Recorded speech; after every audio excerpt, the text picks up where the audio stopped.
পড়েছি রাজপথে। আরে অনেকে আন্দোলনের সবক শিখায় আমাদেরকে। আরে আমি 26 দিন রিমান্ডে থেকেছি। কয়দিন? 26 দিন।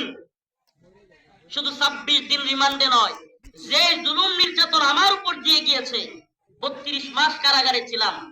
আমাকে বলেন, যারা আন্দোলন করছে তাদের কয়েকজন এতদিন রিমান্ড আর এতদিন জেল খাইটা রাজপথে আন্দোলন করছে? আমরা দেখেন, দেখার একটু দয়া করে। খুব কম পাবেন, হাতে গোনা 2-4 জন যারা দীর্ঘদিন জেল খেটেও জালিমের বিরুদ্ধে বজ্র হুঙ্কার দিয়ে ময়দানে নেমেছে। আল্লাহ, আমরা একমাত্র আল্লাহকেই ভয় করি, কোন জালিমকে নয়। আমাদেরকে অনেকেই বলে আন্দোলনের সময় কই ছিলা, এই ছিলা, সেই ছিলা, সব তারাই করে ফেলছে। আমি তো ওই দিন কথায় কথায় বলতেছিলাম যে অনেক সমন্বয় কিংবা অনেক যুবক যেগুলো আন্দোলন